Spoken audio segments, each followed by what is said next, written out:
Il y a des œuvres remplies de personnages charismatiques, d'autres avec un système de combat révolutionnaire, ou encore un univers et une histoire super riches, ou même des scènes qui te font repenser à la vie, rire aux éclats ou même pleurer. Et bah Solo Leveling a rien de tout ça. Mais l'œuvre maîtrise un principe de narration tellement bien que tout ça n'est pas si important. Du coup bonjour à tous et bienvenue sur cette chaîne où on parle d'anime et de manga sous plein d'angles. Aujourd'hui on va parler de Solo Leveling et de la Rule of Cool. On va d'abord voir c'est quoi cette règle avec des exemples, puis voir comment Solo Leveling l'a maîtrisé contrairement à d'autres animes. Et tout ça en 3 points qu'on détaillera plus tard. Cette règle, c'est un principe narratif qui existe mais qui n'a pas trop d'équivalent en français, donc on va appeler ça le « si c'est cool ça passe ».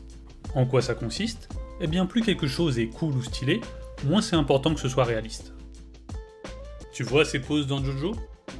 Ou encore l'intro de Tao Pai Pai dans Dragon Ball? Ou encore le fait que Luffy puisse enflammer son poing sous l'eau? Eh bien pour toutes ces actions et pour toutes ces scènes, personne ne se questionne sur le pourquoi du comment. Et ça pour une raison très simple, parce que c'est stylé. Et c'est là tout le principe. Pour un certain niveau de style, on ignore certaines réflexions rationnelles, chacun ayant sa limite plus ou moins haute. Et bien maintenant, on va voir tout le lien avec Solo Leveling. Si tu sais pas ce qu'est Solo Leveling, à la base c'était un roman web coréen qui a été adapté en webtoon/manhwa.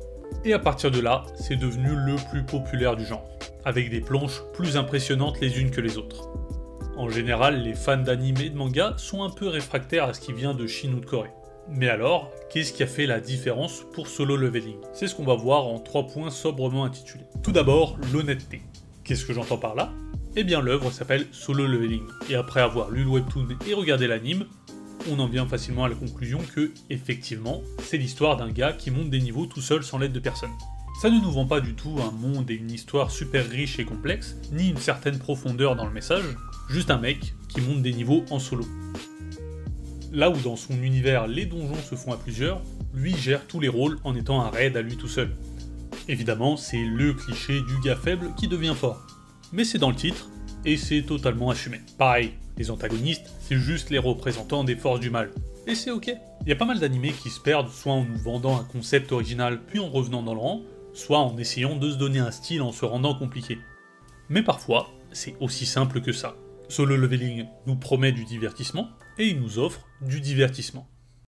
Ce qui nous mène au second point. Est-ce que tu connais la règle des 3 épisodes? Si c'est pas le cas, t'inquiète, je vais t'expliquer. En gros, dans le milieu, c'est une théorie qui dit qu'à partir du 3e épisode, normalement tu sais si tu vas continuer ou non une série. Même si pour certains, je pense qu'à partir du 2e épisode et de ce sourire particulièrement, tout était bon pour eux. Eh bien, dans Solo Leveling, en 3 épisodes, on met tout en place. Un gars faible dans son monde trouve un système alternatif qui lui permet de devenir fort sans l'aide de personne. Et à partir de là, tu te poses seulement les questions qui comptent. Ok, jusqu'où il peut aller dans son leveling et qu'est-ce qui se cache derrière le système. Et puis, c'est tout. Et l'œuvre le sait, et ne va pas essayer de meubler avec des explications inutiles. Du coup tout le monde ignore les autres questions du genre « Pourquoi est-ce qu'il est devenu BG d'un coup ?» Transition parfaite vers le 3e point. On va parler de tout ce qui est aspect visuel. Évidemment on pourrait parler de l'animation pure ou encore des chorégraphies dans les scènes d'action. Mais ce dont je veux parler, c'est le sentiment global que l'anime est généreux. Tu vois que les animateurs ont sûrement pris du plaisir, quand même les personnages les plus randoms ont des efforts mis sur eux. Et c'est vraiment un ressenti que t'as aussi bien dans l'anime que dans le format papier web. Je vais pas m'étendre beaucoup plus sur ça. Solo Leveling est une œuvre extrêmement populaire, et à la place de lister les défauts, il faudrait plutôt se demander ce que l'anime et l'œuvre en général ont compris que d'autres œuvres n'ont pas compris. Et je pense que ça peut se résumer à « le public ressent quand un show est honnête, généreux et efficace ». C'est un peu comme écouter Daft Punk ou regarder un feu d'artifice. Tout le monde kiffe, sans se demander c'est quoi le message qu'il y a derrière.